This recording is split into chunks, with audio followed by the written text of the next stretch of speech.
So hello everyone, welcome to our channel chemistry Gyan. आज का topic है लाइन स्पेक्ट्रम ऑफ हाइड्रोजन। इसको हम लोग अच्छे से एक्सप्लेन करेंगे, लेकिन इस टॉपिक को शुरू करने से पहले मैं आपको थोड़ा सा समझा देती हूँ डायग्राम की हेल्प से, ताकि आपको जब मैं पढ़कर समझाऊँ तो आपको और अच्छे से समझ में आए। तो चलिए देखते हैं। सो देखिए, ऐसे समझते हैं। दो इलेक्ट्रॉन्स यहाँ पर मैंने आपको दिखाया है, ये दो इलेक्ट्रॉन्स। देखिए क्या होगा अगर आप इस पर रेडिएशन जो है डालते हो, तो क्या होगा, ये रेडिएशन एब्जॉर्ब करेगा ये इलेक्ट्रॉन, और इस रेडिएशन को एब्जॉर्ब करके ये इलेक्ट्रॉन हायर एनर्जी स्टेट में चला जाएगा। ठीक है, तो हमने एनर्जी प्रोवाइड की रेडिएशन के फॉर्म में। इस इलेक्ट्रॉन ने उस रेडिएशन को एब्जॉर्ब किया, और एब्जॉर्ब करके अब ये इलेक्ट्रॉन एक्साइटेड हो गया है। तो एक्साइटेड फॉर्म में ये क्या करता है, लोअर एनर्जी स्टेट से हायर एनर्जी स्टेट पे चला जाता है, जिसको हम ऐसे भी बोल सकते हैं कि ये लोअर प्रिंसिपल क्वांटम नंबर से हायर प्रिंसिपल क्वांटम नंबर पे चला जाता है एनर्जी एब्जॉर्ब करके। आप देख रहे हो n is equals to 1, it is lower principal quantum number. ठीक है, और n इज इक्वल्स टू 3 पे जा रहा है, मतलब ये हायर प्रिंसिपल क्वांटम नंबर है। सो ये लोअर प्रिंसिपल क्वांटम नंबर से हायर प्रिंसिपल क्वांटम नंबर पे जा रहा है जब ये एनर्जी एब्जॉर्ब करता है। ठीक है, लेकिन मान लो हम जानते हैं कि जो हायर एनर्जी स्टेट होता है वो अनस्टेबल होता है। तो इलेक्ट्रॉन क्या चाहेगा, ये इलेक्ट्रॉन चाहेगा कि मैं अपनी जो है एनर्जी को ना, इसको रिलीज करके और वापस से मैं अपने लोअर एनर्जी स्टेट पर आ जाओ। तो हमें पता है हायर एनर्जी स्टेट पे अनस्टेबल है, तो इलेक्ट्रॉन अपनी एनर्जी को रिलीज करना चाहेगा। तो जब ये एनर्जी रिलीज करेगा ये इलेक्ट्रॉन, तो ये रिलीज करेगा इलेक्ट्रॉन जो है, तो ये जो एनर्जी जो ये रिलीज करता है वो रेडिएशन के फॉर्म में रिलीज करेगा। ठीक है, तो यहाँ पर इमिशन होगा रेडिएशन का, और जैसे ही ये एनर्जी रिलीज करता है रेडिएशन के फॉर्म में, उसके बाद ये तुरंत आ जाएगा वापस से ग्राउंड स्टेट पे। मतलब कि एनर्जी रिलीज करने या इमिशन जब कर रहा है इलेक्ट्रॉन रेडिएशन की, तब ये lower higher principal quantum number से लोअर प्रिंसिपल क्वांटम नंबर पर आ रहा है। समझ गए हम लोग। जब एब्जॉर्प्शन कर रहा था तो electron lower principal quantum number से हायर प्रिंसिपल क्वांटम नंबर की तरफ जा रहा था। वहीं अगर इलेक्ट्रॉन जो है इमिशन कर रहा है रेडिएशन का, तो वो हायर प्रिंसिपल क्वांटम नंबर से लोअर प्रिंसिपल क्वांटम नंबर पर आ रहा है। समझ गए। देखिए, ये जो दो मैंने बातें आपको समझाई, ये अजम्पशंस हैं। ठीक है, चलिए अब पढ़ते हैं। आई होप कि आपको समझ में आएगा अच्छे से। Line spectrum observed in case of hydrogen atom is mentioned in the section 2.3.3 can be explained quantitatively using Bohr's model and according to assumption 2। देखो, हमने लाइन स्पेक्ट्रम ऑफ हाइड्रोजन समझा बोर्स मॉडल के हेल्प से। अब ये कुछ assumptions पे based है, जैसे कि पहला एजम्पशन क्या है, दो एजम्पशंस पे बेस्ड है। ये दोनों एजम्पशन वही एजम्पशन है जो अभी हमने समझा। देखो, सेम चीज रिटन है, radiation which is energy is absorbed if the electron moves from the orbit of a smaller principal quantum number to the orbit of higher principal quantum number। समझ गए। अभी हमने समझा एब्जॉर्ब, जब वो एनर्जी जो है एब्जॉर्ब कर रहा था इलेक्ट्रॉन, तो ये स्मॉलर प्रिंसिपल क्वांटम नंबर से हायर प्रिंसिपल क्वांटम नंबर की तरफ मूव कर रहा था। जब इलेक्ट्रॉन रेडिएशन रिलीज करता है, तो ये हायर ऑर्बिट से लोअर ऑर्बिट की तरफ आता है। ठीक है, तो देखो, आई नो कि यहाँ पर जो दो हायर एनर्जी स्टेट और ये लोअर एनर्जी स्टेट से इलेक्ट्रॉन जो मूव कर रहा है, तो there must be energy gap between these two state, होगा ही। तो इस एनर्जी को कैसे कैलकुलेट कर सकते हैं। ये जो दो ऑर्बिट है, हायर एनर्जी, ये जो हायर ऑर्बिट है और ये लोअर ऑर्बिट है, इन दोनों के बीच का एनर्जी गैप कैलकुलेट करते हैं इस इक्वेशन के हेल्प से, which is del E is equals to E F minus E initial. डरिए मत, ये जो इक्वेशन है ना बहुत सिंपल है, हमने पहले भी पढ़ रखा है, बस थोड़ा सा मॉडिफिकेशन की ज़रूरत है, and you will understand it very simply. चलो देखते हैं। देखो, ई फाइनल और ई इनिशियल, आप इसको हम समझते हैं एनर्जी का फॉर्मूला क्या होता है। देखिए, एनर्जी का फॉर्मूला हमने पढ़ रखा है, ये हमने Bohr's model for hydrogen atom इस टॉपिक में पढ़ा था। एनर्जी का फॉर्मूला याद है आपको? जी, हमने वहाँ पढ़ा था। तो कुछ नहीं, हम जानते हैं energy gap is equals to क्या है, फाइनल जो एनर्जी है उसको इनिशियल एनर्जी से सब्ट्रैक्ट कर दो, तो वो आपका एनर्जी गैप निकल कर आ जाएगा। एंड आई नो कि हमारा एनर्जी का फॉर्मूला क्या होता है, -RH/1/n²। तो आप सिंपली आप इस वैल्यू को सब्सटीट्यूट कर दो यहाँ पर, तो डेली हो जाएगा -RH/1 - n² final minus of RH/n² initial. तो जहाँ पर NI और NF क्या है, ये जो है हमारा इनिशियल और फाइनल ऑर्बिट को डिनोट करता है। मतलब आपका इनिशियल ऑर्बिट कहाँ था, कौन सा था, और फाइनल ऑर्बिट कौन सा है, इसको हम इनिशियल और फाइनल ऑर्बिट से इसको हम इनिशियल और फाइनल जो है N से जो है वो डिनोट करेंगे। ठीक है, अब देखिए ये जो डेल एन है, हम मान लो आर एच तो दोनों में कॉमन है। ठीक है, तो आर एच हमने कॉमन ले लिया। ठीक है, आर एच कॉमन ले लिया तो आप इसको लिख सकते हो N initial minus N final. देखो नेगेटिव साइन आप मान लो कि ये नेगेटिव नेगेटिव मल्टीप्लाई होकर के क्या होगा, ऐड प्लस। तो हम लिख सकते हैं पहले एन इनिशियल और ये माइनस में ही रहेगा तो माइनस एन फाइनल का स्क्वायर। ठीक है, और हम एन आर एच की जो है वैल्यू जानते थे, वो कितना था 2.18 इंटू 10⁻18 जूल। तो बस उसी वैल्यू को हम यहाँ पर सब्सटीट्यूट करेंगे और ये हमारा एनर्जी गैप का फॉर्मूला आ गया। बहुत आसान था ये। ठीक है, अब हम लोग सीखने वाले हैं फ्रीक्वेंसी कैलकुलेट करना, and it is also very easy. हमने जो है पहले पढ़ा था कि del E is equals to क्या होता है, एच म्यू। ये फॉर्मूला तो हमने सुना सुना लग रहा है जी, हमने पढ़ा था कि जो डेल ई होता है वो ई जो है एनर्जी इज इक्वल्स टू क्या होता है, एच म्यू। म्यू क्या था, हमारा फ्रीक्वेंसी, और ये कांस्टेंट था। ठीक है, तो देखो बस इसी फॉर्मूला का यूज़ करेंगे। म्यू को यहाँ रखेंगे, एच डिनोमिनेटर में जाएगा तो हमारा फ्रीक्वेंसी का निकल करके आ जाएगा फॉर्मूला। और ई के वैल्यू हमने अभी अभी डेल ई की वैल्यू कैलकुलेट की है, इसको सब्सटीट्यूट कर देंगे। तो हम लिख सकते हैं mu is equals to del E by H according to this equation, and now we will substitute the value of E which we have calculated here. So हम इस वैल्यू को यहाँ पर पुट कर देंगे and we get the frequency formula this one.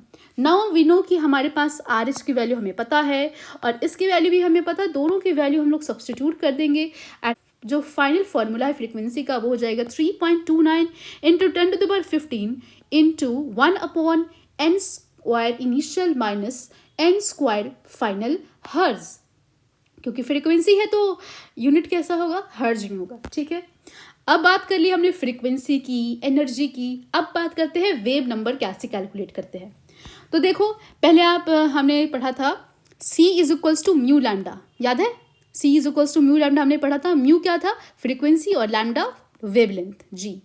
तो देखो हमने ना वेवलेंथ को हम यहीं रखेंगे और म्यू को नीचे ले जाएंगे तो ये हो जाएगा wavelength which is lambda is equals to c upon mu. c क्या है, स्पीड ऑफ लाइट है। ठीक है, और हमने ये भी पढ़ा था कि 1 अपॉन लैम्डा मतलब 1 अपॉन वेवलेंथ क्या होता है, वेव नंबर की इक्वल होता है। तो बस आपने यहाँ पर इसको 1 अपॉन रेसिप्रोकल करो तो ये हो जाएगा म्यू अपॉन c। अब इसी टर्म को हम लोग यूज करेंगे यहाँ पर। देखिए यहाँ पर लिखेंगे wave number is equals to mu upon C, है ना। हमने यहाँ पर देखा ये कैसे आया, mu upon C.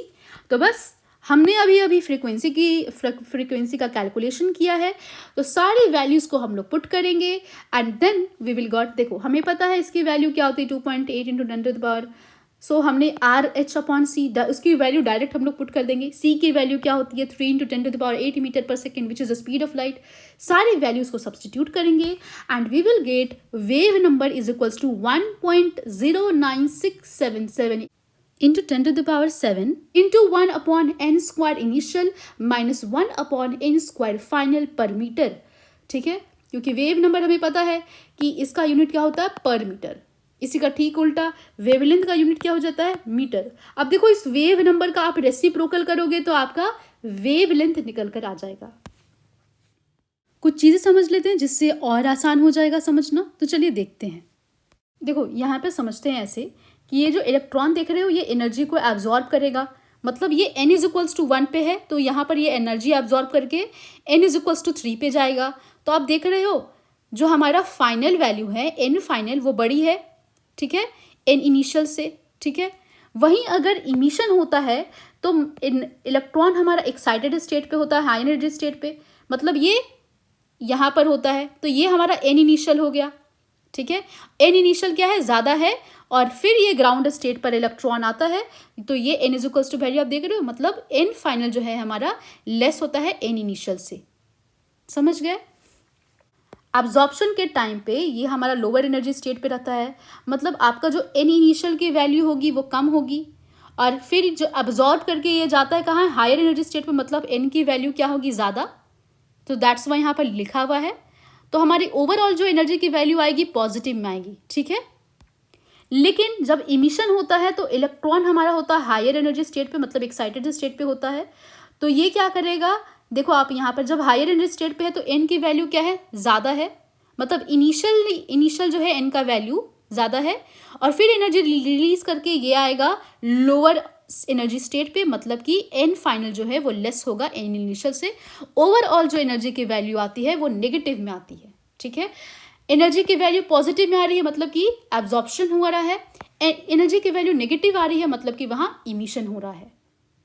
So in the case of absorption spectrum, n final is greater than n initial, मतलब अभी हमने देखा एब्जॉर्प्शन स्पेक्ट्रम में n फाइनल जो है n इनिशियल से बड़ी होगी, तो पैरेंथेसिस, ये जो आपकी पैरेंथेसिस के अंदर जो ये ओवरऑल जो वैल्यू आएगी वो पॉजिटिव में आएगी, मतलब एनर्जी इज एब्जॉर्ब्ड, ठीक है।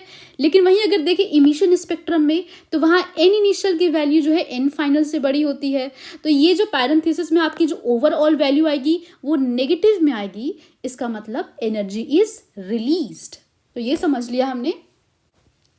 The expression 2.17 is similar to that used by Rydberg 2.9 derived empirically using the experimental data available at that time।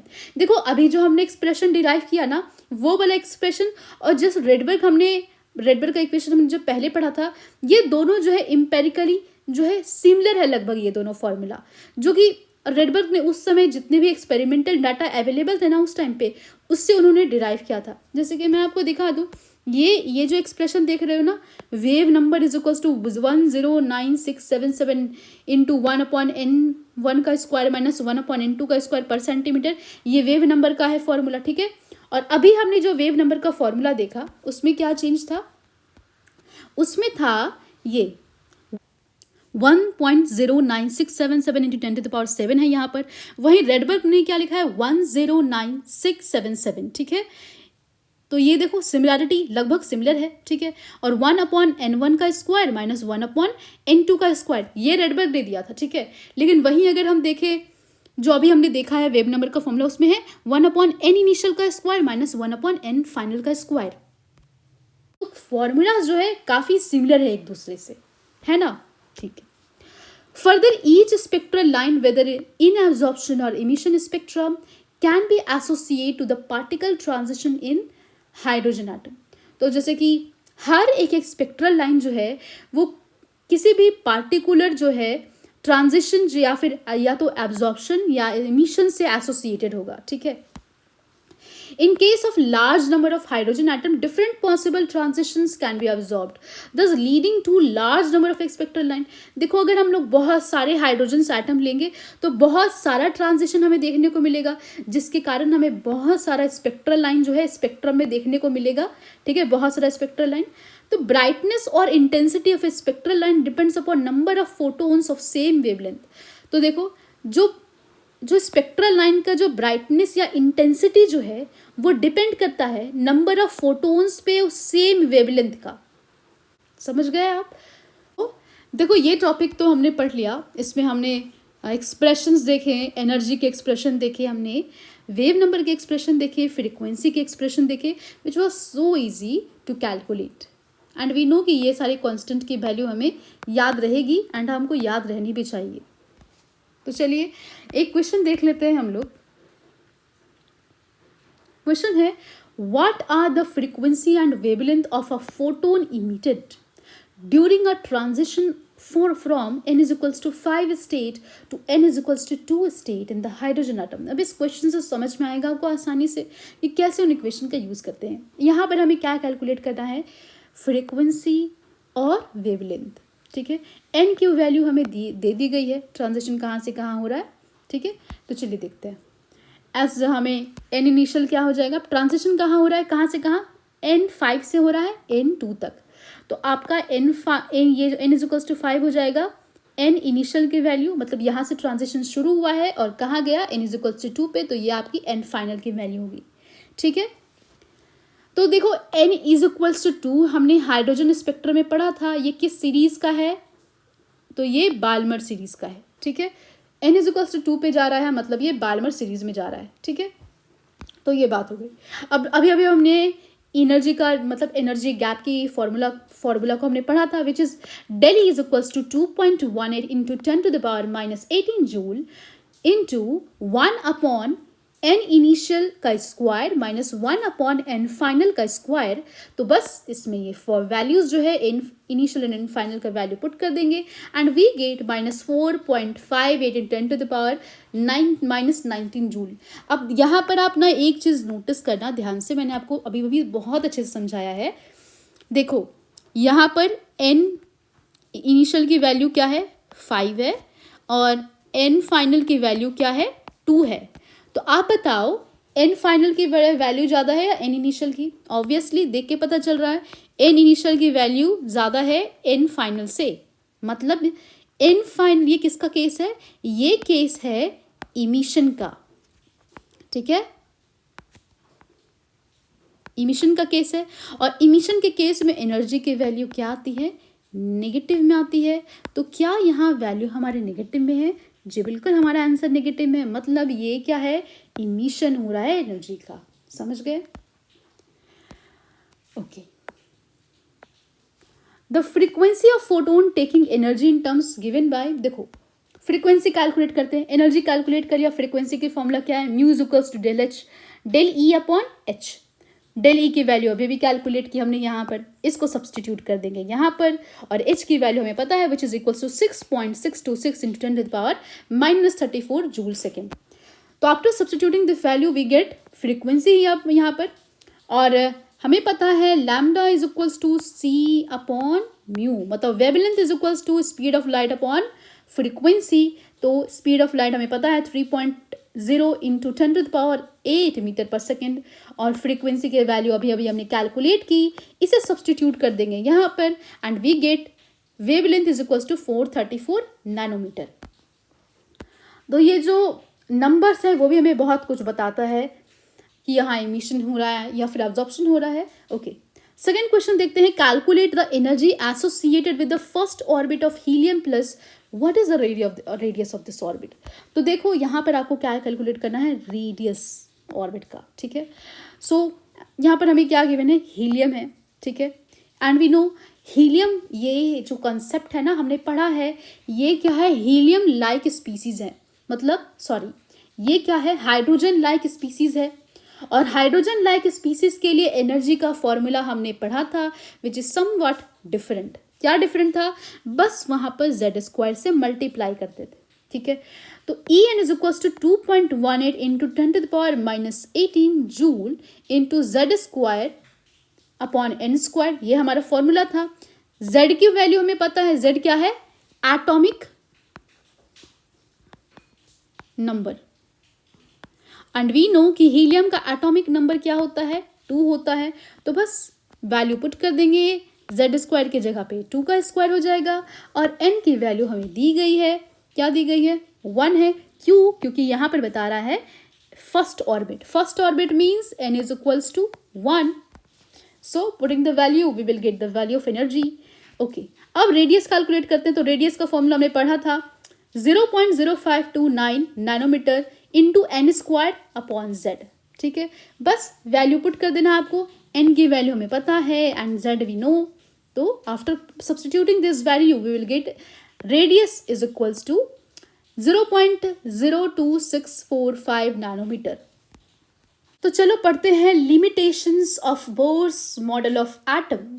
हमने बहुत कुछ पढ़ लिया है बोर्स मॉडल में, बहुत सारे फॉर्मूलाज पढ़े एनर्जी के, मतलब हाइड्रोजन का स्पेक्ट्रम के बारे में पढ़ा, जो एनर्जी के फॉर्मूला पढ़े हाइड्रोजन के लिए अलग और हाइड्रोजन लाइक स्पीसीज के लिए भी पढ़ा एनर्जी के फॉर्मूला, रेडियाई के फॉर्मूला, बहुत कुछ पढ़ा हमने बोर मॉडल में। बट फिर भी ये थ्योरी जो है बहुत सारी चीज़ें एक्सप्लेन नहीं कर पाता, एंड इसीलिए हम ये टॉपिक पढ़ते हैं limitations of Bohr's model.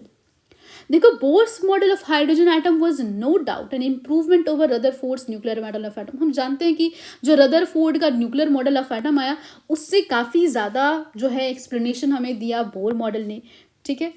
And बहुत कुछ हमें सीखा समझा भी इस मॉडल से। लेकिन as it could not account for the stability and line spectra of hydrogen atom and hydrogen like ions, for example He plus, Li2 plus, Be3 plus and so on। देखो, हम जानते हैं बोर्स मॉडल में हमने line spectra जो hydrogen atom के बारे में देखा, उसके स्टेबिलिटी के बारे में इन्होंने अच्छे से हमें एक्सप्लेन किया।